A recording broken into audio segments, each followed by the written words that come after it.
Eat Bulaga dinagsa ng malaking papremyo. Yan ang pag-uusapan natin sa prizes given at highest viewership na nakuha po ng dalawang noontime show kahapon. Pero bago natin bahagi yan mga kaparokya at bago natin umpisahan ang online viewership ng dalawang noontime show ngayong araw po ng Sabado, January 4, ay umiling po ako sa inyo na pakisubscribe ang aking YouTube channel. Pakiclick ang bell icon para una kayong ma-notify sa mga bagong video na ilalabas ko. At pakidami nyo na din na i-follow po ang aking Facebook page na Mega TV at ang aking TikTok account na Kaparokya TV. Maraming salamat! So mga kaparokya, umpisan po natin sa highest viewership. So unahin po natin ang It's Showtime. Ito po ay under po sa kanilang main YouTube channel ABS-CBN It's Showtime na may 2.48 million subscribers sa oras na 1:09 PM. At sa segment na The Breadwinner is sila po ay may 61,000 highest views. At para naman po sa Eat Bulaga mga kaparokya, under po yan sa kanilang main YouTube channel na Eat Bulaga TVJ na may 1.2 million subscribers sa oras na 1:45 PM. At sa segment na Gimme 5, sila po ay may 93,000 highest views. So dito mga kaparokya, pagdating sa pinaka-peak na oras po ng kanilang viewership ay angat po ang Eat Bulaga. So dito may kita po natin na ang It's Showtime po ay may 61,000 highest views at ang Eat Bulaga po ay may 93,000 highest views. So dito po mga kaparokya ay na-meet po ng Eat Bulaga ang kanilang daily average views na 90,000, samantalang hindi po na-meet ng It's Showtime ang kanilang average views na 100,000. So punta naman po tayo sa prizes given ng dalawang noontime show kahapon. So, quick recap lang po tayo in today's episode. From Wednesday to Thursday, sila po ay nakalikom ng total of 535,000 pesos. Kung saan ang 100,000 dyan ay galing po sa It's Showtime at ang 435,000 naman po ay sa Eat Bulaga. So, dito may kita po natin sa data para po sa araw ng Biyernes, January 3 na ang It's Showtime po ay may 10,000 pesos. But upon watching po sa kanilang Facebook Live, sila po ay nakapamigay ng total of 55,000 pesos. Dahil ang 20,000 po ay galing po sa And the Breadwinner is segment, plus 4 sacks of rice, groceries package, 3D appliances or home appliances, at 35,000 naman po sa tawag ng tanghalang segment.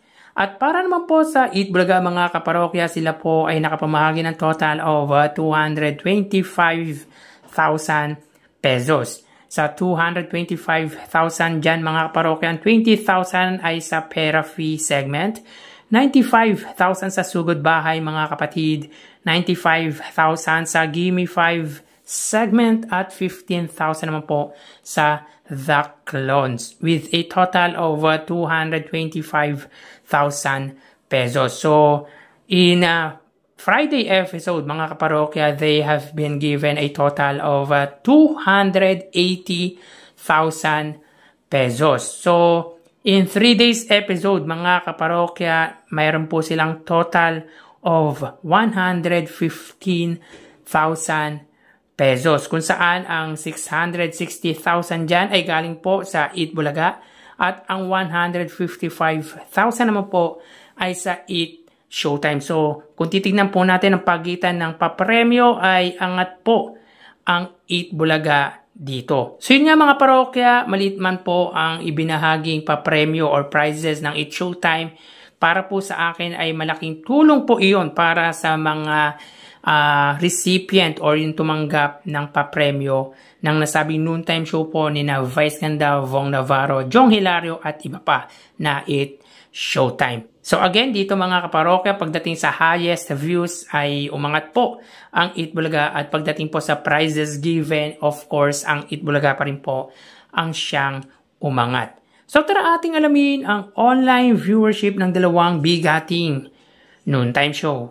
Para sa Eat Bulaga under TVJ Facebook page na may 2.8 million followers, at sa It's Showtime naman po na may 18 million followers. So today is January 4, araw po ng Sabado.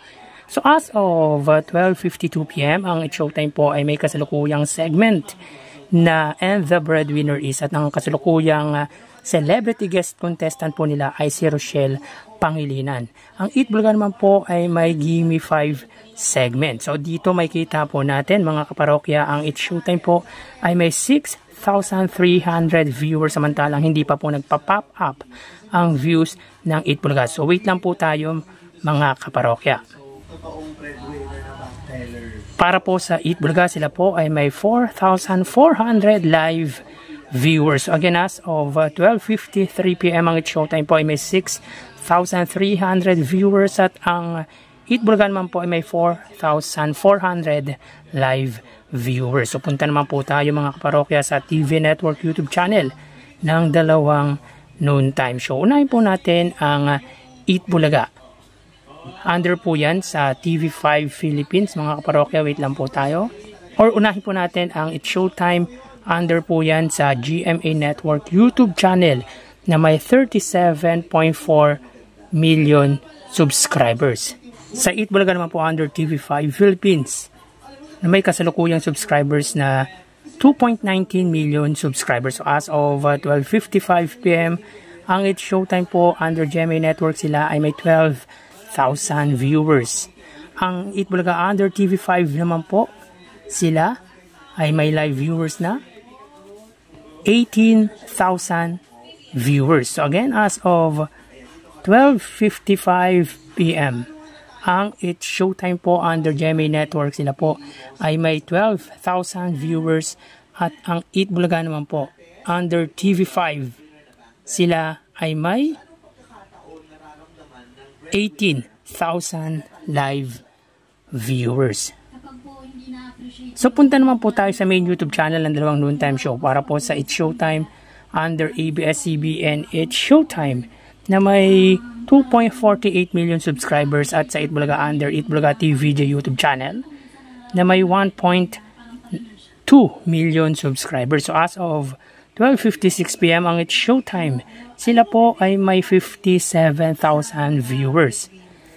Ang Eat Bulaga naman po ay may 94,000 live viewers. So again, as of 12:56 PM, ang It's Showtime, sila ay may 57,000 live viewers, at ang Eat Bulaga naman po ay may 94,000 live viewers. So bali, ang total na nakuha ng dalawang noontime show ay, mga kaparokya, bago natin bigyan total live viewers ng dalawang noontime show, ay humiling ako na pakisubscribe ang aking YouTube channel, pakiclick ang bell icon para una kayong ma-notify sa mga bagong video na ilalabas ko, at pakidamay nyo na din na i-follow ang aking Facebook page na Mega TV at ang aking TikTok account na Kaparokya TV. Maraming salamat! So bali, ang total na nakuha po ng It's Showtime ay 75,000 viewers.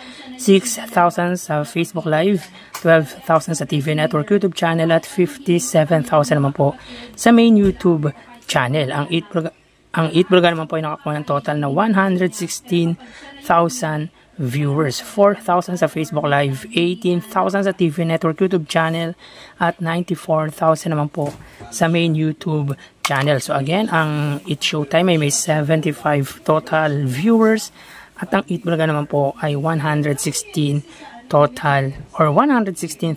total live viewers. Yan po lumalabas sa kanilang online viewership as of 12:58 PM. At mamaya ho, magbabalik po ang ikalawang bahagi ng ating online viewership.